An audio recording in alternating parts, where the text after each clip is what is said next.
Let's start with that major development. Special Counsel Robert Mueller turning in his long-awaited report. Here's what we know right now. A senior justice official confirming to ABC News Robert Mueller is not recommending any further indictments. Attorney General William Barr could deliver his first summary of the Mueller report to Congress as soon as this weekend. Both Democrats and Republicans in Congress are calling for the release of the full report. The 22-month investigation costing $25 million and leading to 37 indictments. And those indictments include 6 President Trump associates, former National Security Advisor Michael Flynn, one-time campaign chairman Paul Manafort, Deputy Campaign Manager Rick Gates, Foreign Policy Advisor George Papadopoulos, personal attorney Michael Cohen, and longtime political operative Roger Stone. All but Stone have pleaded guilty. We do have team coverage this morning. Let's begin with ABC's Chief Justice Correspondent Pierre Thomas in Washington. Pierre, good morning. Tom, good morning. The news rapidly unfolding with a surprise. The Attorney General says he plans to make Bob Mueller's conclusions known to the public as soon as this weekend. Finally, Robert Mueller's work is nearly done. On Friday, a security officer handed over his final report to Attorney General Bill Barr. In a letter, Barr officially notifying Congress the special counsel has concluded his investigation of Russian interference in the 2016 election and related matters. The contents of the report, a tightly guarded secret. I have no idea about the Mueller report. And so the final act begins. For nearly 2 years, an epic face-off, a president loudly proclaiming his innocence. The entire thing has been a witch hunt, and there is no collusion. And a legendary prosecutor and lawman who has not spoken publicly in 22 months. The president relentlessly attacking the special counsel on Twitter, according to the New York Times, railing against the investigation more than 1,000 times. Robert Mueller doing his talking only through charges filed in court. 37 indictments, among them those Russians suspected of hacking the Clinton campaign and those who secretly waged a social media war aimed at sowing divisions among Americans. And there have been multiple guilty pleas involving some of the most powerful people in President Trump's inner circle. Some of its top political strategists and advisors now convicted, and even longtime friends and family members caught up in the investigation. The special counsel's first major indictments shook Washington. Mueller going after 2 of the very top people in the campaign not named Trump. Campaign Chairman Paul Manafort. Paul Manafort has done a fantastic job. And his former deputy campaign manager, Rick Gates. Mr. Gates, any response to the charges, sir? Manafort and Gates charged and convicted of bank and tax fraud, but also lying to investigators. In the process, Manafort revealed to have provided a suspected Russian intelligence officer campaign polling data.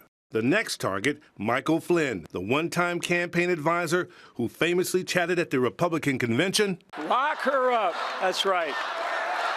That's right. Lock her up.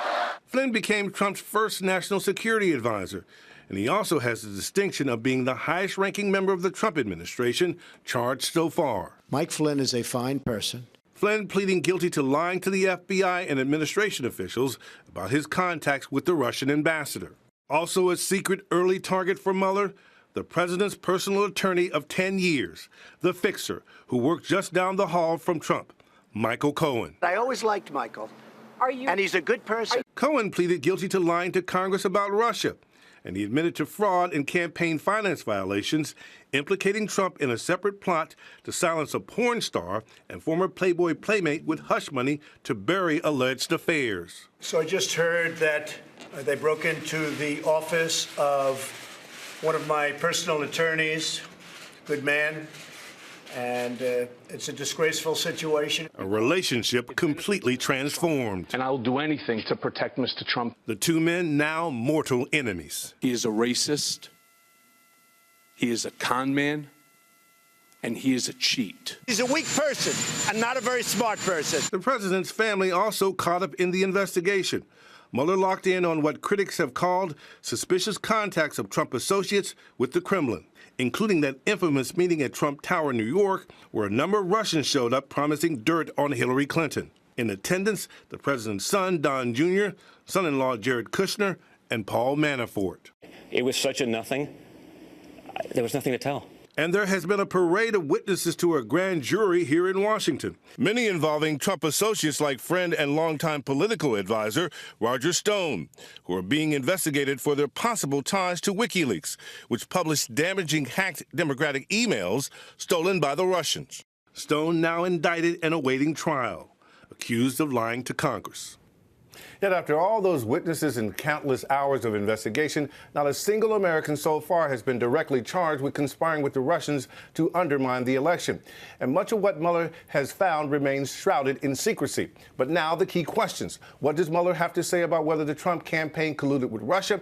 And perhaps now we finally get some answers about whether Mueller believes the president tried to obstruct justice, Tom. We all wait to see and hear that. Pierre, as you mentioned, the Attorney General has told congressional leaders he may brief them as early as this weekend, which seems to be a quick turnaround for a nearly 2-year investigation. What does that tell us, if anything, and when can we expect the public at least to see portions of that report? That is a quick turnaround, Tom. As you noted, he is going to provide a summary of Mueller's key findings by the end of this weekend, so he has a pretty good idea of what he wants to say about the bottom line conclusions of Mueller's investigation. As for how much time it will take to get a fuller accounting, our sources are saying that may be many days, if not weeks away.